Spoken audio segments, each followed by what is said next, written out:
We didn't. So, let me give you an example of what was happening in colonial India. Between 1857 and 1947, the rulers engineered 25 famines, and over 60 million Indians died of hunger. And the reason they engineered these famines was to persuade Indians to migrate to other places and become indentured laborers. And they were successful. Indians migrated all over the place and became laborers. Now, it ended in 1947. So the famines also ended in 1947. And you wonder, is it still happening now? When you look at the numbers, 60 million Indians died in 90 years. That's about 700,000 Indians per year on average who died of hunger. Today, 9 million people die of hunger every year. This is the equivalent of a Hiroshima bomb once a week happening to the people of the poor people who are dying of hunger. But simultaneously, 30 million people are dying of chronic diseases. This is among the rich people. That's like 3 Hiroshima bombs a week among the rich. Because what the system did was, it convinced all of us to eat bad food so that you get sick, so that they can get your money out of you when you need your pharmaceuticals. And when you eat this bad food, you're simultaneously creating hunger at the bottom. And then there's a steady supply of workers for jobs that no one would do otherwise. Like mining and slaughterhouse work and so on. No one wants to do that. Only when you're hungry you would want to do that. So this is how the system works. And the system used 4 foundational lies to convince you to go along with this. The first lie is protein only comes from meat or animal foods. It's taught in schools. Okay? It's built into the system.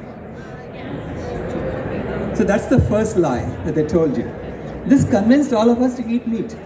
In fact, 90% of Americans believe protein is only found in meat. But the reality is, when you look at the lab results, you find that protein is found in everything. This is why elephants are able to eat leaves and grow so big.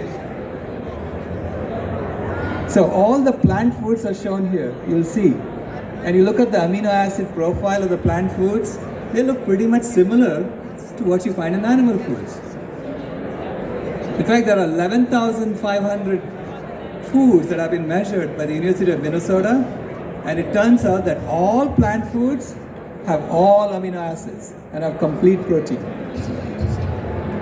This is why there are children like Corey Davis who has been eating just plants from birth, and he's grown so tall. He's taller than me. Because protein is found in everything. That's the first lie we need to turn into the truth. Because if you want to build a planet B, we better base it on the truth. If you don't base it on the truth, you'll have to redo it again, later on. So I want to start with the truth. The second lie they told us, I call it the calcium myth. And this is even more spectacular than the protein myth. They convinced us that the lactation secretions of a mammal, who's 5 times our size, is absolutely essential for you to drink in order to get calcium. Do you know any other species that goes and drinks the lactation secretions of another mammal as an adult? Not one. How come they all got calcium? Do they not need calcium? Right? And then you wonder, we as a species, we grow from baby to adult in 18 years. A calf grows to a cow in 18 months. So here is the lactation secretions of a mammal designed to make her baby grow from calf to cow in 18 months, and it's 5 times our size. Which means that fluid is designed to make your body grow 50 times faster than it ever needs to grow. It's highly inflammatory. Lots of people cannot even digest it. So if you look around the world, people in the global south cannot even digest it. It's only people in Europe who can digest it. In India, 60 to 80% of the people cannot even digest milk. And yet, we are taught to drink that in school. We are told it's absolutely essential, you have to drink it. Okay? And you get sick. You get, sinus problems. You get all kinds of diseases by doing that. I suffered through it for 48 years. I didn't even know that this was the cause of my problems. I was taking medication. Then when I gave up milk, it all disappeared like magic. Now, even the Europeans who can digest it, it's not good for you. Because it's got casein, which Dr. Colin Campbell has labeled as the most relevant carcinogen known to man. So, if you want to look at the correlation between drinking milk and diseases, there's plenty of papers out there that are already documenting it, okay?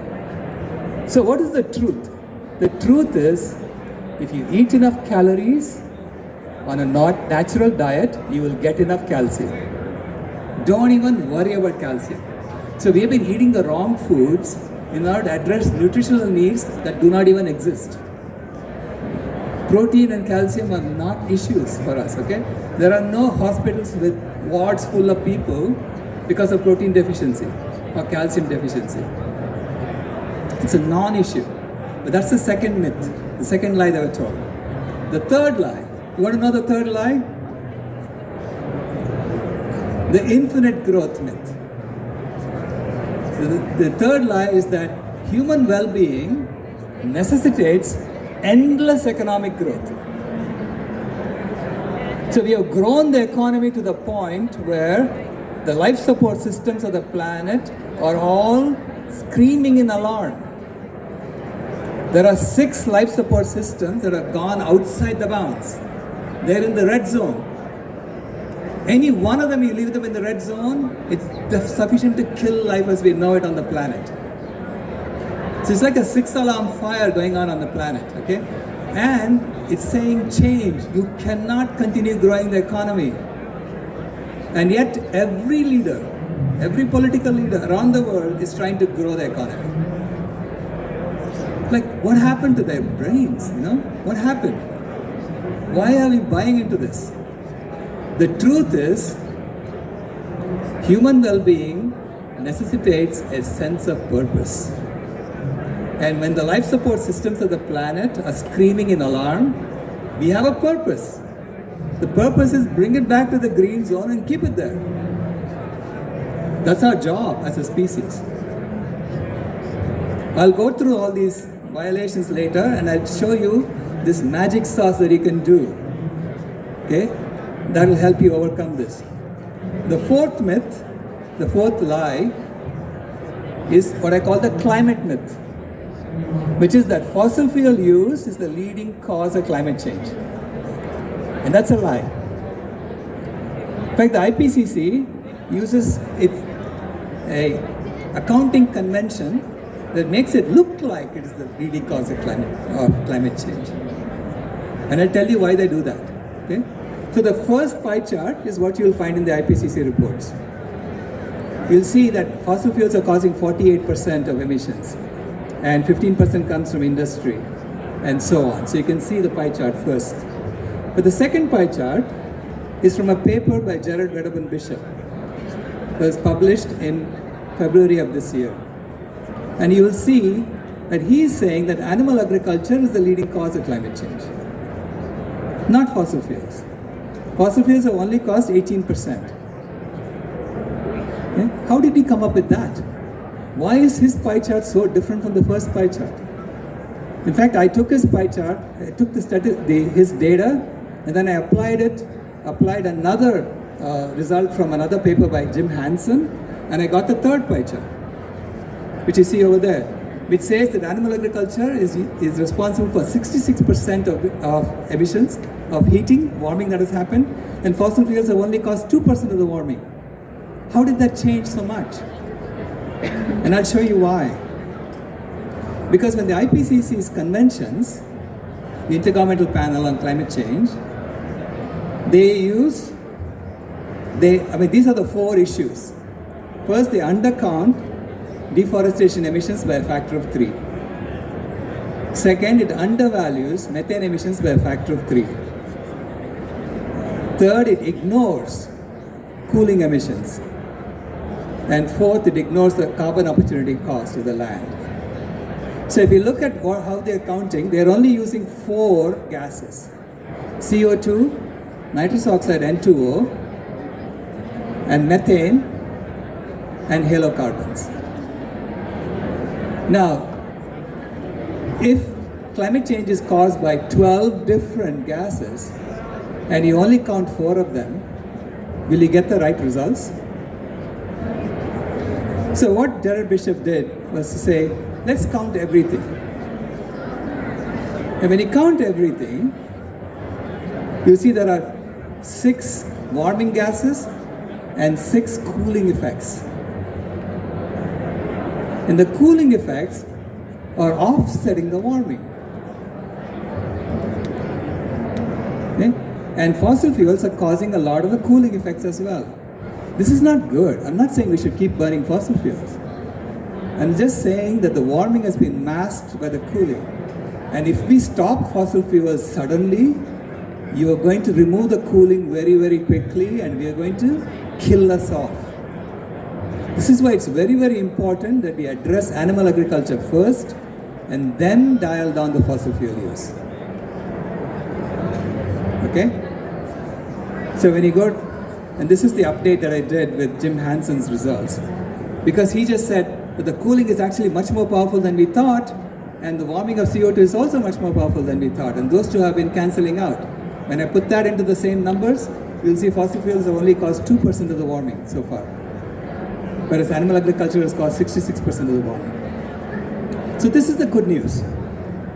The good news is that there is one thing that we can do that will address all 6 of the alarms that we are facing now in the climate.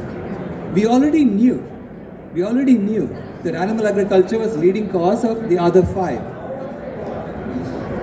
Okay, the only thing we thought was for climate change, it's not animal agriculture. We thought it was fossil fuels.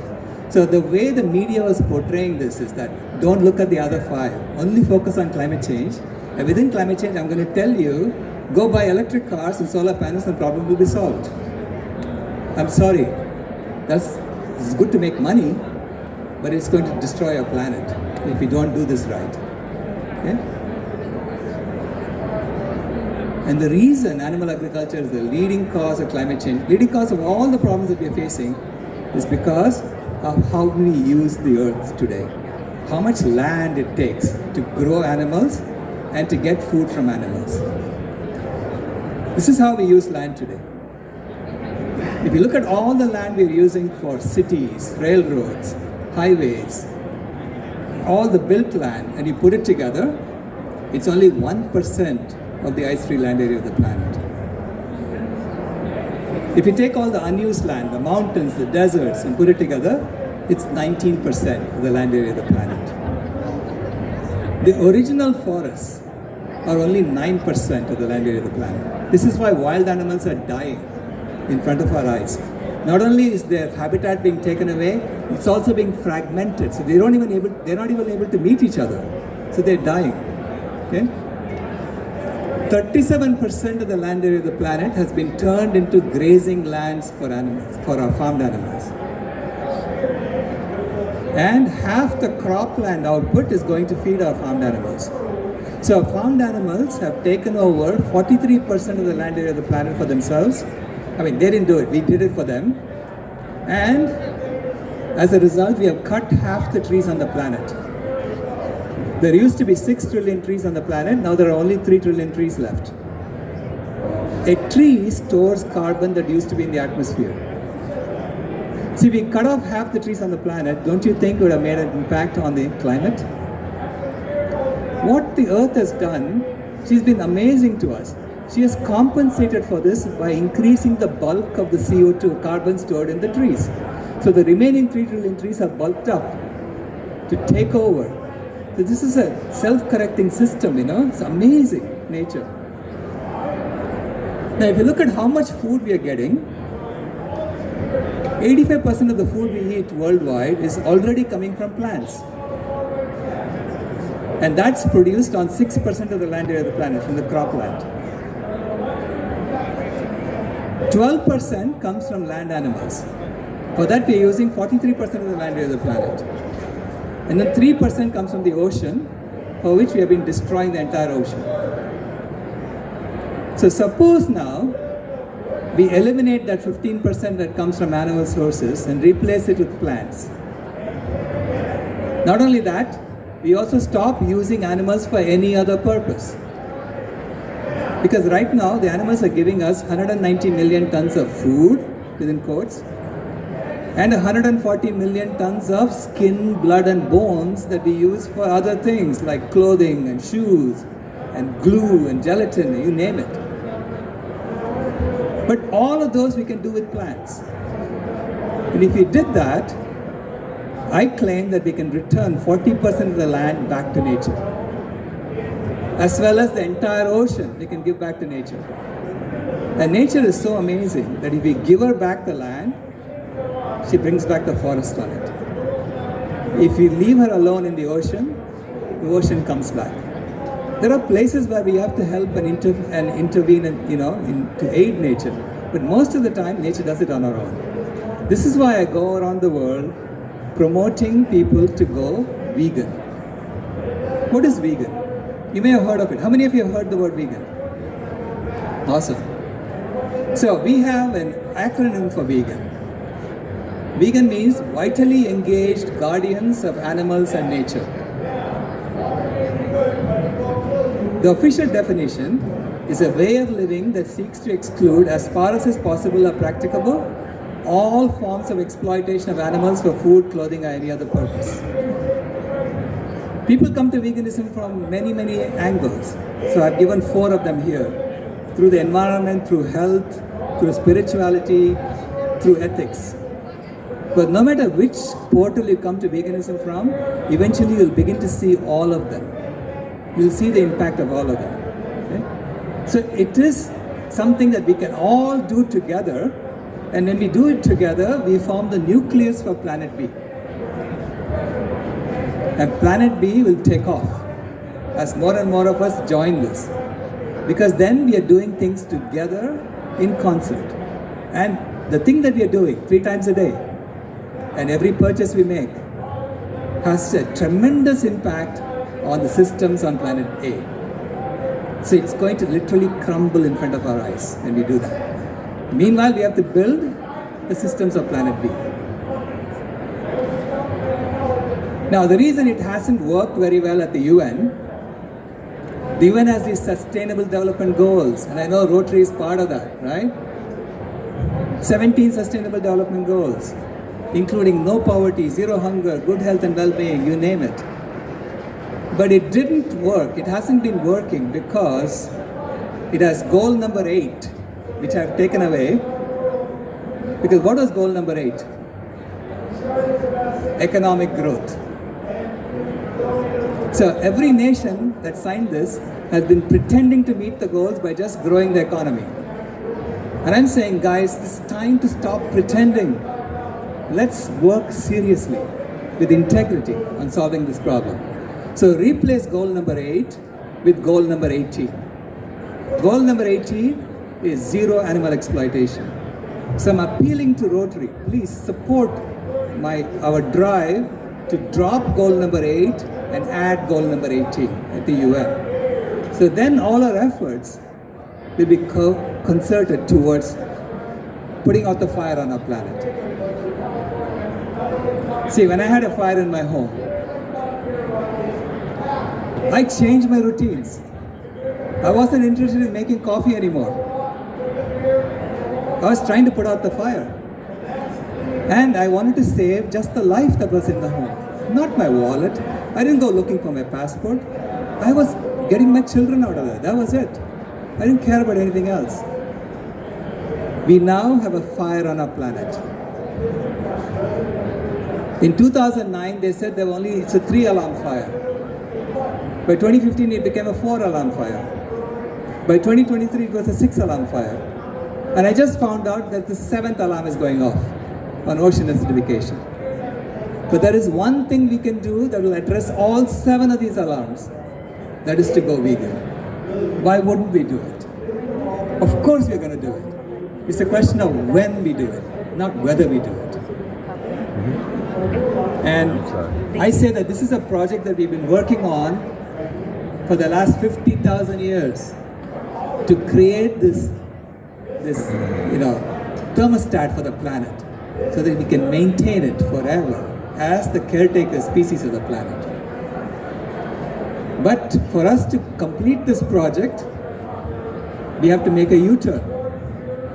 It's as if we've been running a marathon for the last 50,000 years, and it's like we've already finished 26.197 miles of the marathon.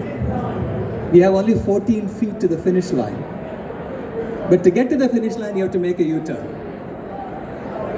And if you go straight, there's a McDonald's with a clown standing outside saying, "Come in, come in." And you know he's going to kill you and your children and your grandchildren. Would you go there? I wouldn't. Thank you very much.